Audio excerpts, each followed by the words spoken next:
Table पर बैठकर सभी खाना खा रहे थे। तभी रीता की नंद बोलती है, भाभी जरा मेरे लिए पानी तो लाना। भाभी भी खाना खा रही थी, लेकिन वह तुरंत उठती है और अपनी नंद को पानी लाकर देती है। टेबल पर रीता की सास ससुर, रीता के पति मोहित, रीता की नंद सरिता सभी साथ में बैठे हुए होते हैं। तभी मोहित बोल पड़ता है, अरे मुझे आलू का पराठा नहीं खाना, मेरा पेट ठीक नहीं है। क्या मेरे लिए कुछ हल्का नाश्ता नहीं बना है? तभी रीता उठती है और तुरंत किचन में जाती है और अपने पति के लिए पोहे बनाने लगती है। और वह 10 मिनट के अंदर पोहे बनाकर लाकर मोहित को दे देती है और मोहित पोहे खाकर अपने ऑफिस चले जाता है। और वह ठीक से नाश्ता भी नहीं कर पाती। रीता की नंद अपना नाश्ता खत्म कर अपने कॉलेज चली जाती है। सास भी मंदिर में कीर्तन चली जाती है और ससुर गार्डन में घूमने चले जाते हैं। और रीता घर के कामों में लग जाती है। झाड़ू पोछा बर्तन सारा काम रीता ही करती थी। जिस दिन से रीता की शादी हुई थी, ऐसा लगता था मानो उसकी छुट्टी ही नहीं होती है। वह सुबह 5 बजे उठ जाती और रात के 11 बजे तक घर के कामों में लगी रहती। कोई भी उसके काम में मदद कर नहीं करता था। वह अकेली पूरे दिन घर के कामों में ही लगी रहती थी। दोपहर के लंच का टाइम हो गया था। रीता ने जल्दी जल्दी दाल चावल रोटी बना दिया और अपने सास ससुर को खाना दिया। उन्हें खाना खिलाकर जैसे ही वह खाना खाने बैठी, तुरंत ससुर आवाज लगाते हैं, बहू जरा एक गिलास पानी तो लाना।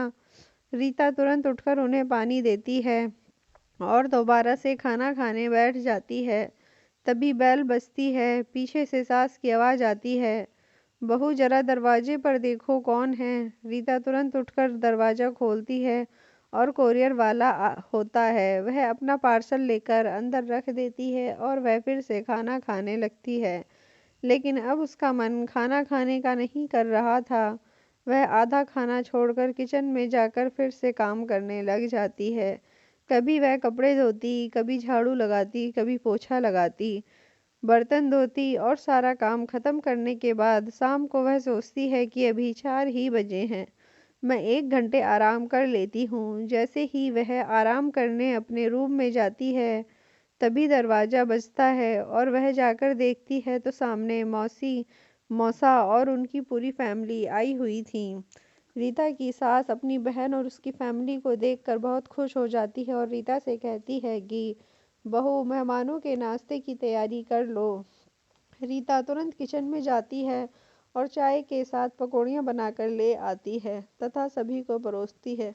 सभी डाइनिंग टेबल पर बैठकर नाश्ता करने लगते हैं। रीता की मौसी रीता की तारीफ करते हुए कहती है, बहू तुमने पकोड़े तो बहुत टेस्टी बनाए हैं, चाय में भी अलग ही मज़ा आ रहा है, तुम भी नाश्ता कर लो बहू। रीता कहती है, नहीं मौसी जी, मैं अभी ही खाना खाया था, आप नाश्ता कीजिए, मैं खाना बनाने की तैयारी करती हूँ।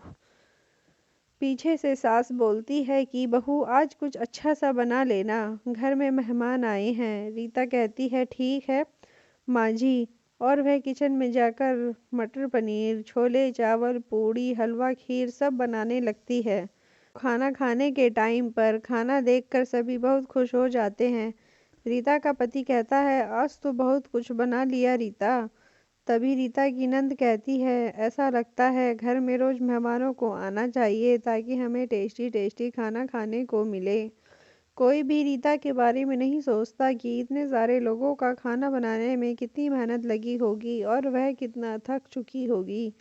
रीता बहुत ज़्यादा थक चुकी थी और अब वह जल्दी से आराम करना चाहती थी। सबके खाना खाने के बाद वह सब अपने अपने रूम में जाकर आराम करने चले जाते हैं। कोई भी रीता के काम में मदद भी नहीं करता और रीता सारी साफ सफाई करती है, सभी के बर्तन धुलती है और किचन साफ करती है। रीता को काम करते करते रात के 12 बज जाते हैं। काम खत्म करने के बाद थकी हारी रीता जब रूम में जाती है तो देखती है कि रीता के पति भी उससे बहुत नाराज हैं। वो बोलते हैं कि तुम रोज इतना लेट हो जाती हो, तुम मुझे कभी टाइम नहीं देती, तुम्हें अपने घर के काम जल्दी निपटा लेने चाहिए, दिन भर मैं ऑफिस में होता हूँ, तुम दिन भर घर पर करती ही क्या हो, आराम ही तो करती हो। तुम दिन में जल्दी जल्दी अपना सारा काम कर लिया करो। रीता ही यह सब सुनकर उदास हो जाती है और वह उदास मन से सो जाती है, क्योंकि वह जानती है कि उसे सुबह भी जल्दी उठकर सबके लिए नाश्ता बनाना है। को उठने में 7 बज जाते हैं। रीता की सास गुस्सा होती है कि आज उठने में इतनी देर क्यों कर दी, मेहमान भी आए हुए हैं। रीता कहती है कि आज मुझे थोड़ा बुखार आ गया था, इसलिए उठने में देर हो गई। मैं अभी जल्दी से जाकर नाश्ता बना देती हूँ। और वह किचन में जाकर नाश्ता बनाने लगती है। तबीयत ठीक न होने के कारण वह सबके लिए सिर्फ पोहा और चाय ही बना पाती है। नाश्ता देखकर उसकी सास गुस्सा होती है और कहती, तुमने कुछ अच्छा क्यों नहीं बनाया? मेहमानों के सामने तुम हमारी बेइज्जती करना चाहती हो और यह गरीबों वाला नाश्ता बनाकर क्यों रख दिया? नहीं बनाना था तो मना ही कर देती। रीता कहती है कि ऐसी बात नहीं है, आज मेरी तबीयत ठीक नहीं है। रीता की सास चिढ़ते हुए कहती है, ठीक है, और वह नाश्ता कर लेती है। रीता की तबीयत के बारे में कोई भी कुछ नहीं पूछता। सभी नाश्ता करके अपने अपने काम पर निकल जाते हैं और रीता घर के कामों में लग जाती है। ज़्यादा काम करने की वजह से रीता को चक्कर आने लगते हैं और वह बेहोश होकर गिर जाती है। रीता को गिरते हुए उसकी सास देख लेती है और वह जोर से चिल्लाने लगती है। रीता की सास की आवाज़ सुनकर सभी लोग इकट्ठा हो जाते हैं और रीता को लेकर अस्पताल जाते हैं। और वहाँ उसे पता चलता है कि रीता को बहुत तेज बुखार है और खाना ना खाने की वजह से उसे चक्कर आ गए हैं। रीता का इलाज होता है और डॉक्टर रीता को आराम करने के लिए कहते हैं। रीता घर आ जाती है और आराम करती है। रीता के आराम करने पर घर का सारा काम उसकी सास को करना पड़ता है। रीता की नंद भी बहुत चिढ़ जाती है और वह कहती है कि मैं इतना सारा काम नहीं कर सकती, और रीता को बातें सुनाते हुए काम करने लगती है। रीता का पति यह सब नोटिस कर रहा था। पूरा दिन ऐसे ही निकल जाता है। रीता की सास रीता को कभी कुछ सुनाती तो कभी कुछ सुनाती। रीता की नंद चिढ़ाते हुए काम करती है। वह कभी भी घर का कुछ काम नहीं किया करती थी। आज उन दोनों से मिलकर भी घर का सारा काम नहीं हो रहा था। वहीं बेचारी अकेले रीता घर का पूरा काम करती थी।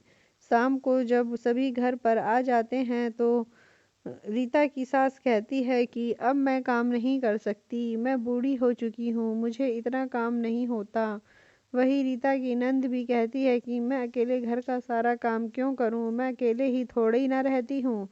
जब तक भाभी की तबीयत ठीक नहीं हो जाती सभी अपने अपने काम कर लिया करें, मुझसे इतना सारा काम नहीं होता है।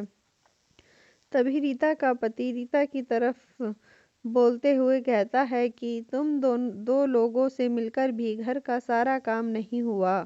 वह बेचारी अकेली कैसे घर के सारे काम करती होगी। रीता का पति अपनी बहन से कहता है कि क्या तुमने कभी सोचा भाभी की थोड़ी सी मदद ही कर दूं, ताकि भाभी को भी थोड़ा आराम मिल जाए। अपनी माँ से कहता है कि क्या तुमने कभी सोचा कि अगर मैं रीता को थोड़ा हाथ बटा दूंगी तो वह भी जल्दी फ्री हो जाएगी। रीता पूरे दिन सुबह से लेकर रात तक सिर्फ और सिर्फ घर के कामों में ही लगी रहती है।